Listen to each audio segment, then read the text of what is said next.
Teman-teman media, terima kasih banyak pada siang hari ini sudah bisa hadir ke Komisi 2. Saya ingin menyampaikan ya bahwa Komisi 2 sudah menerima surat dari KPU terhadap rancangan peraturan KPU yang terakhir soal pencalonan yang sudah berdasarkan putusan Mahkamah Konstitusi, ya. Dan rencananya, memang sebelum kemarin kita menerima putusan itu, Komisi 2 juga sudah mengagendakan hari Senin sebetulnya, ya. Hari Senin itu tadinya kita mau melaksanakan RDP, konsultasi, permohonan konsultasi dari KPU dan Perbawaslu, ya, terhadap 3 rancangan PKPU dan 2 rancangan Perbawaslu.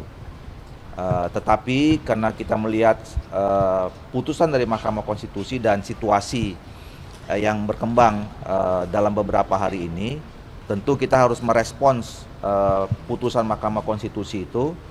Dan alhamdulillah berkat komunikasi, ya, kami di Komisi 2, pimpinan Komisi 2, saya berkomunikasi terus dengan Ketua KPU RI, kemudian juga berkomunikasi dengan pemerintah, dalam hal ini Kementerian Dalam Negeri dan Kementerian Sekretaris Negara, ya Pak Mendagri dan Mensesnek sebagai mitra Komisi 2. Nah, kita bersepakat bahwa KPU akan mengajukan dan sudah diajukan, ya, pertanggal 21 kemarin rancangan PKPU yang baru terkait dengan PKPU pencalonan yang sudah mencantumkan bulat-bulat, ya, bulat-bulat secara penuh hasil putusan Mahkamah Konstitusi itu.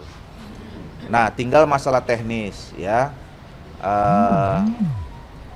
Tentu kami berterima kasih, ya, kepada elemen masyarakat, ya, yang menyampaikan aspirasinya kemarin. Kami bangga dengan adik-adik mahasiswa yang terus mengawal rumah rakyat ini, DPR, menyampaikan aspirasinya untuk menyampaikan aspirasi kepentingan rakyat, bangsa, dan negara. Dan alhamdulillah kita sudah respons, jadi tinggal masalah teknis saja. Jadi tidak perlu ada kekhawatiran. Saya menegaskan bahwa insya Allah besok hari Senin, karena memang waktunya. Jadi ada pertanyaan, kenapa tidak hari ini? Nah, karena sebetulnya Komisi 2 mulai dari Kamis kemarin kita sedang melaksanakan kunjungan kerja spesifik. Saya juga langsung kembali hari ini dari Kalimantan Barat, ya, dan untuk kemudian melihat langsung surat yang sudah dikirimkan yang baru kemarin kami terima, dan kemudian sudah mengecek isi dari draft yang disampaikan oleh KPU RI. Insya Allah besok hari Senin kita akan tinggal putuskan saja secara resmi apa yang sudah disampaikan draftnya oleh KPU, dan DPR bersama pemerintah setuju terhadap draft yang disampaikan oleh KPU itu. Tinggal nanti formalnya hari Senin kita menggelar dalam rapat konsultasi di rapat dengar pendapat Komisi 2 dengan pemerintah dan penyelenggara pemilu. Bang, berarti hari Senin itu jam berapa? Jam 10. Jam 10 kita udah jadwalkan sejak lama sebetulnya, udah seminggu yang lalu, ya, kita jadwalkan hari Senin jam 10 RDP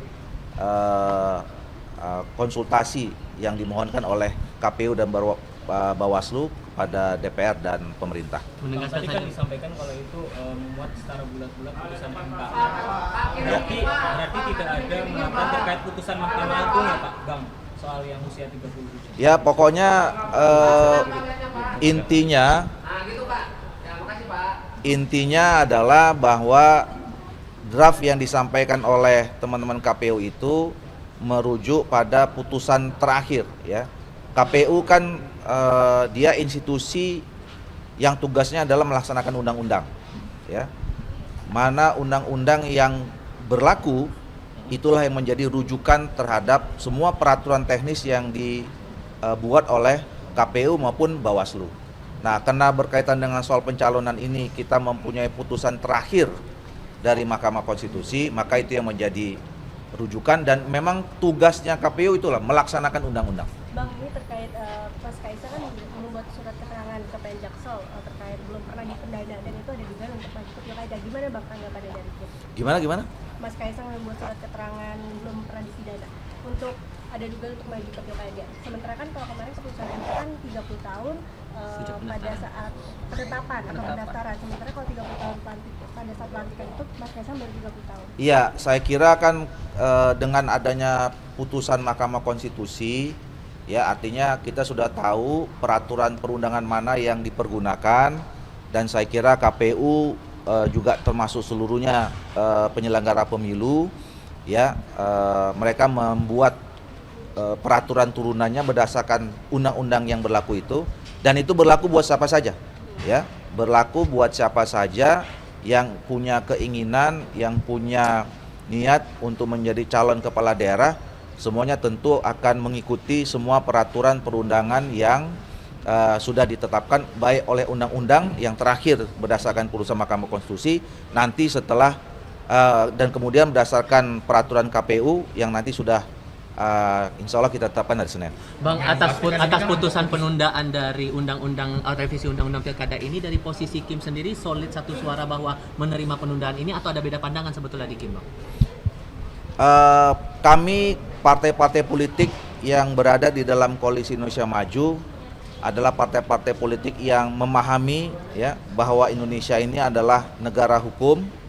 Kami juga selama ini mengikuti proses-proses politik baik itu pemilu kemarin ya 14 Februari, Pileg dan Pilpres, tentu kami semuanya mengikuti peraturan perundangan sebagaimana yang sudah diatur ya. Jadi sekali lagi kami paham betul bahwa negara ini adalah negara hukum, semuanya berjalan, semuanya berproses sesuai dengan peraturan perundangan. Sama dengan seperti ini, Koalisi Indonesia Maju, ya Partai Golkar, Partai Gerindra, Partai Amanat Nasional, Demokrat, PSI, kemudian PBB, kemudian Gelora dan yang lain-lainnya, ya yang tergabung dalam Koalisi Indonesia Maju, paham betul bahwa kita harus berjalan sesuai dengan peraturan perundangan yang berlaku. Bang, terkait RUU Pilkada ini apakah nanti akan dibahas dengan DPR periode selanjutnya? Oh, kalau soal itu begini ya, kalau soal revisi undang-undang ya, undang-undang apa saja, apalagi yang berkaitan dengan sistem ya, sistem pemerintahan, termasuk sistem pemilu ya. Kalau kami kan dari awal di Komisi 2 ini merekomendasikan ke depan ya, sekali lagi ini ke depan perlu memang harus ada evaluasi ya, harus ada penyempurnaan gitu. Tapi itu nanti tergantung periode berikutnya ya, periode pemerintahan di Pak Prabowo dan Pak Gibran berserta dengan periode di DPR yang berikutnya ya, kapan misalnya atau urgensinya perubahan atau penyempurnaan undang-undang itu, atau kemudian kapan momentumnya dan apa-apa saja yang menjadi hal perlu direvisi atau disempurnakan itu nanti dibicarakan periode berikutnya. Nah, mau negasin Bang, kan kalau yang udah disepakati di balik itu kan udah di tingkat 1 ya Bang, berarti bisa di carry over kan. Nah, yang bagian disepakati di balik itu kan termasuk yang usia dan juga yang parliament threshold itu. Nah, berarti nanti ke depan masih bisa dong itu dibahas, dijadikan yang baru itu. Ya, saya kira kan yang krusial sekarang ini menghadapi pilkada besok yang pembukanya tanggal 27-29 ya. Dan apa yang juga disampaikan oleh adik-adik kita mahasiswa ya, seluruh elemen masyarakat yang sekali lagi kami terima kasih sudah datang ke rumah mereka sendiri, rumah rakyat, menyampaikan aspirasinya ya. Itu kan berkaitan dengan bagaimana pelaksanaan pilkada yang sudah di depan mata yang besok tanggal 20-29 ini pendaftarannya itu bisa berjalan sesuai dengan peraturan perundangan yang terakhir berlaku gitu ya. Jadi menurut saya sekarang kita fokus saja ya untuk menghadapi pilkada 27 November 2024 yang prosesnya tahapannya udah berjalan jauh, tinggal besok tanggal 27-29 masa pendaftaran dan sudah jelas rujukan peraturan perundangan yang mana, KPU juga sudah mempersiapkan draft peraturan teknisnya pakai PKPU dan Bawaslu juga begitu. Nah itu nanti akan kita pergunakan dan kita setujui hari Senin dan itu yang berlaku. Bang, gugatan ini kan dari Partai Buruh dan Partai Gelora dan kita ketahui bersama itu dari Kim ya Bang. Maksudnya apakah ada teguran kepada Partai Buruh maupun Partai Gelora terkait gugatan ini? Ya saya kira yang tergabung dalam Koalisi Indonesia Maju kan Partai Gelora, ya. Saya sekali lagi menyampaikan ya bahwa tentu kita sebagai negara yang demokratis, menganut sistem demokrasi, ya, menghargai kedaulatan masing-masing partai politik, ya. Partai politik punya otoritas, punya kewenangan, punya keputusan terhadap sikapnya sendiri gitu. Jadi tentu kita tidak bisa ya mengintervensi atau kemudian mengganggu keputusan dari masing-masing partai politik. Jadi kami tidak punya kewenangan, tidak punya otoritas untuk kemudian mengintervensi sikap, pandangan dan putusan dari masing-masing partai politik. Bang, mau Teman-teman minta PKPU tanggapannya. Senin nanti ini bisa meyakinkan masyarakat bahwa tidak ada intervensi lagi di pemerintah, paling enggak Perpu yang isinya belakangan ini bisa menjadi salah satu manuver pemerintah untuk menggagalkan lagi putusan MK diberlakukan di PKPU. Saya kira seperti yang saya katakan tadi ya, kita tidak usah juga membuat spekulasi yang tidak penting ya. Kita ikuti aja jalannya. Toh sekarang udah kelihatan artinya kita nggak usah lagi mengandai-andai. Hari ini saya tegaskan, sekali lagi saya tegaskan bahwa Pilkada 2024 yang besok pendaftarannya 27 sampai 29 Agustus ini itu menggunakan peraturan perundangan yang terakhir. Kalau rujukan undang-undangnya adalah putusan Mahkamah Konstitusi dan itu yang menjadi rujukan dari KPU dan Bawaslu membuat turunan peraturannya di PKPU dan Bawaslu. Oke? Harus konsultasi nggak Bang? Harus konsultasi nggak? Karena Nah ini KPU kan sudah telat nih datangnya, ya kan? Telat. Udah dari tadi. Udah. Putusan MA-nya tetap dipakai juga tidak Ya, untuk batas soal usia, batas ya, usia batas itu? usia, Atau Bang. full semuanya berpatokan pada putusan Mahkamah Konstitusi? Full menggunakan putusan Mahkamah Konstitusi.